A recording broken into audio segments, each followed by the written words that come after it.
इन बातों के पश्चात ऐसा हुआ कि परमेश्वर ने अब्राम से यह कहकर उसकी परीक्षा की, है अब्राम? उसने कहा, देख मैं यहाँ हूँ। उसने कहा, अपने पुत्र को अर्थात अपने इकलौते पुत्र इसहाक को, जिससे तू प्रेम रखता है, संग लेकर मोरिया देश में चला जा और वहाँ उसको एक पहाड़ के ऊपर जो मैं तुझे बताऊंगा होम बलि करके चढ़ा। अतः अब्राम सवेरे तड़के उठा और अपने गधे पर काठी कसकर अपने 2 सेवक और अपने पुत्र इसहाक को संग लिया और होम बलि के लिए लकड़ी चीर ली। तब निकल कर उस स्थान की ओर चला जिसकी चर्चा परमेश्वर ने उससे की थी। तीसरे दिन अब्राम ने आंखें उठाकर उस स्थान को दूर से देखा और उसने अपने सेवक से कहा, गधे के पास यही ठहरे रहो, ये लड़का और मैं वहाँ तक जाकर और दंडवत करके फिर तुम्हारे पास लौट आएंगे।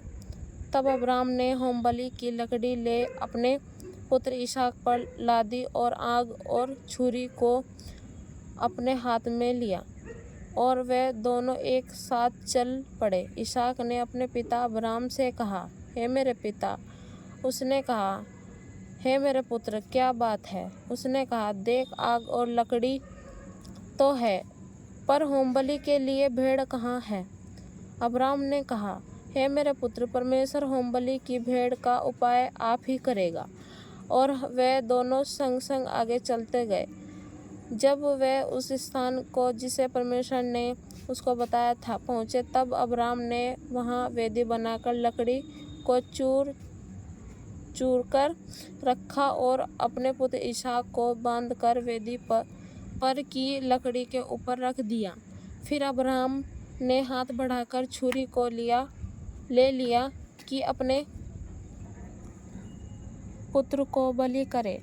तब यहोवा के दूत ने स्वर्ग से उसको पुकारा के कहा, हे अब्राम, हे अब्राम। उसने कहा, देख मैं यहाँ हूँ।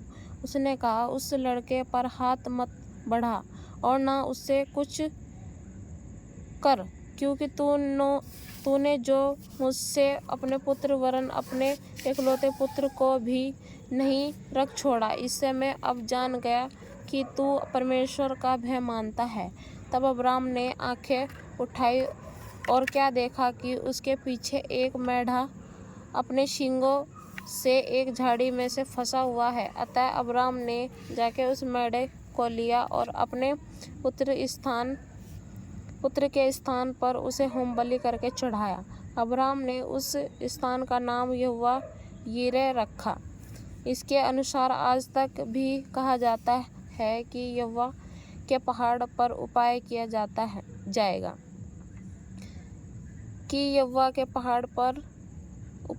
जाएगा।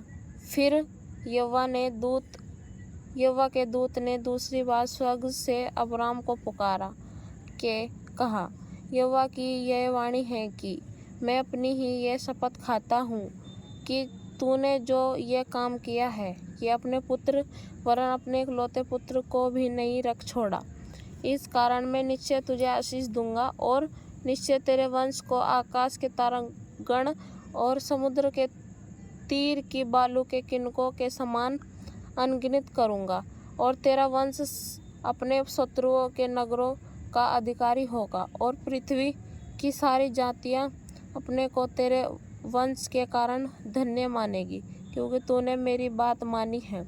तब अब्राम अपने सेवकों के पास लौट आया और वे सब बेसबा को संग गए और अब्राम बेसबा में रहता रहा। आमीन। परमेश्वर इन वचनों के द्वारा सबको आशीष दे।